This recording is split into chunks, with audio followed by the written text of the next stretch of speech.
Betty Holland, January the 28th, 2012, at her home in Salemburg, North Carolina.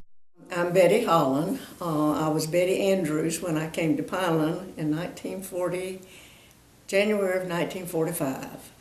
My father died when I was a senior in high school, right after school started, and my mother was left with 4 children in school.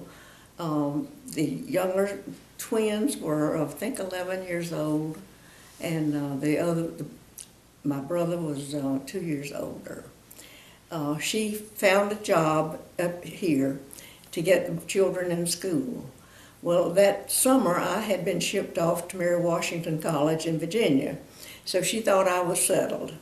And I came home at Christmas and I was so homesick. And she told me she was coming to a school in Salemburg that had girls' school and boys' schools, and that Sarah, Howard, and John would all be going to school, and she was excited about that. And I said, "Mama, you said it was a junior college, I can go." And she said, no, honey, you are settled. You can stay where you are. So she put me on the train back to Fredericksburg. And then she came to her job right after Christmas, and she was a companion for Mrs. Jones. Mrs. Jones, as soon as she found out she had a girl in college, she said, "Sarah, you let her come here, and when she graduates, I'll get her a scholarship to Duke." Well, that was my ticket to Salemburg. So Mama called me and told me, she said, "When you finish your exams, you can come." Well, I was happy. Well, 2 of my friends, roommates, we went to Richmond, and they were going to spend the day with me, and then I was going to get the train and come to Salemburg, to Fayetteville. Well, it was going to get in at 2 o'clock in the morning. And when I told Mama that, Mama said, "No, that will not work for me." So the girls that was with me, I left them in Richmond, and they spent the day in Richmond, but I got on the earlier train, and came on to Salemburg. I loved it from the first minute. When I got to Salemburg and came over to Pineland on Sunday afternoon, they didn't have room for me in the college hall. It was filled. Completely every room was filled. So I was put into a room with Thelma McCoy from Wilmington, and she was a high school senior, and I was on high school hall. Well, that didn't bother me a bit. I was happy there. I was happy anywhere, just to be closer to Mama, I guess. So while I was rooming with Thelma, she had an aunt, Mrs. John, I think her husband's name was Tew. She was Miss Irene Tew, Adeline Sneed and John Tew's mother. And I would go with her to visit her aunt, Irene. We'd do anything to walk uptown. When I first came to Pineland, it was in January of 1945. The girls were in uniforms. They all had their uniforms. Mrs. Anderson measured me for my uniform. And when it came, it was large enough it was just way too big. Well, most of the girls had outgrown their uniforms, so I changed jackets with another girl. She got one to fit her, and I got one to fit me. And Ms. Anderson never knew the difference. So they were, Miriam Downs was the major, and by the Alice Bedford, later was my roommate the next year in College Hall. But by being a college student, Miriam and Alice were my very best friends from the very beginning. Miriam was a major, Alice was a captain, and I was a private. They knew all the drills, they knew everything about it, but I didn't. So we started marching and doing it all, and they were quite efficient with it, but I fell in line and got along pretty good. We'd get up in the mornings and we had to drill before breakfast. So we would roll our pajamas up, put on a raincoat on top of that because it was pretty cold, and get out and drill. After we drilled at the Mother's Day Parade, and we also had we wore uniforms when we left campus. We would go to Fayetteville a lot of times for the day, and we'd wear our uniforms. If you went off campus, you wore your uniform. Otherwise, the girls didn't wear uniforms. The boys did for classes, but we wore our regular clothes. After Miss Jones died, I had only been there 2 months before Miss Jones died. And of course, there went my scholarship immediately. But that didn't matter to me. I was happy. I was back in North Carolina, not off in Virginia. Miss Anderson was a Mary Washington graduate, so she was always kind of favored me because I went to Mary Washington. She thought that was a little bit special. But after Miss Jones's death, we did not have any more military. That ended it. As far as I know, after Mother's Day, we did not. We went ahead until Mother's Day and had the parade, and then the next year, the uniforms were forgotten. And were only for the boys. Oh, yes, only Right. for the boys. The boys had uniforms continuous, I guess, until Southwood came. Yeah, there's a period in there where they let the uniforms go. Do you ever recall learning to shoot rifles down at the breastworks? No, I never did do any of the rifle shooting.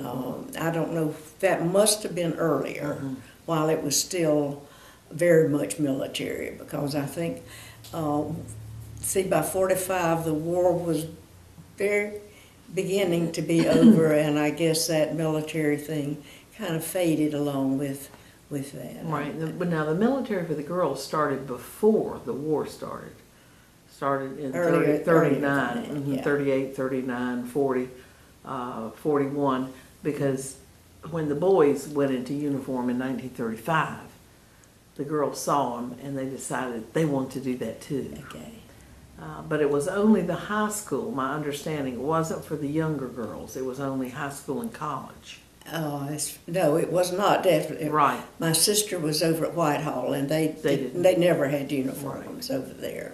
But the brothers, John was at, both of the boys were at junior barracks when we first came. And then they were there about 3 years, but I graduated then in I finished in January of 46, but stayed on until time to graduate in May. I just stayed there, and I took some business courses and things like that, just to have something to do. But I had stayed for summer school because I was so happy. Right. I thoroughly enjoyed my days at Pineland. It was a lot of fun.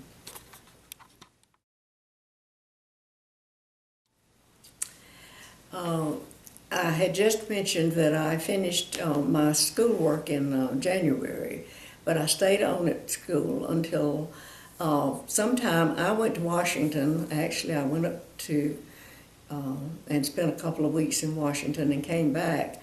And my mother had found me a summer job in Clinton.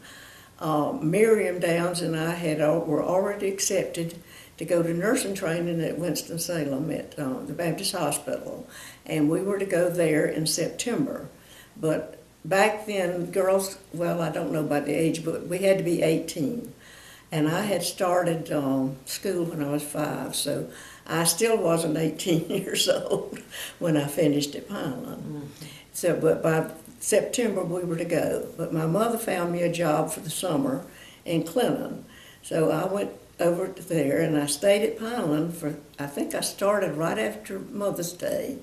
And I stayed, for 3 weeks I rode from Pineland to Clinton with John Hugh and 2 other men from Salemburg that worked in Clinton. James Porter was one of them, and Cecil Weeks was the third one. And I would meet them down at Doc Porter's station and ride to Clinton with them every day for 3 weeks. And by then, school was out. I had to get the day off to come graduate and from work. And I found a place to board in Clinton. Well, my mother thought that still was just going to be the summer, for the summer. Well, when September came, I had a life of my own. I had freedom in Cleveland that I had never had, and I was having a good time. So I decided I wouldn't go in nursing training. I was just going to stay with my job. Well, I stayed there for 6 years. But I know there was a reason that I was left in Clinton instead of going to Winston-Salem. First, I wouldn't have made a good nurse. And second, I met the man that I was going to marry through a blind date with Kenneth Royal. And it was on Thanksgiving, and the boy I had been dating he was teaching down at Harold's, and he was gone for Thanksgiving, and he called that afternoon and wanted to know if I would date L.F. Holland. And my roommate was dating Kenneth. So I said, well, sure I will. Well, L.F. came back the next night, too. And finally, we decided to get married, but he wanted to build a house before we got married. So his dad was John Love Holland, and his father had built most of the buildings at Pineland, which I was not aware of at that time. But after coming to Salemburg and working with Mr. John Love and talking with him so much, I started helping him with his bookkeeping. And I'd go over at night, and his children always said that Daddy just didn't talk. I said, he'll talk if you give him a chance. And he would tell me about things that happened while he was working with Mrs. Jones and how they'd raised the money for the buildings and things. And of course, I thoroughly enjoyed that. But we were married. I was married in 1952, and we moved into our new house immediately. Well, actually, it took about 3 weeks after we were married for it to be finished, and we stayed over with Mr. John Love in his house. He and his wife, and one daughter was still home, I think. Inez was still at home. And then, since then, my son is living in that house. So the generations of Hollands have been right here for, I don't know how long, but I've been here now for, since 52, however long that is. I'd have to figure it out. I've been right in the shadow of the Baptist church. Yeah, I'm right beside the Baptist church, and everything I know that it was meant for me to be in Salemburg. But it took a lot of detours before I got here, but I'm so happy I did. A very special thank you to Betty Holland for allowing many of these interviews to be recorded at her home in Salemburg, North Carolina.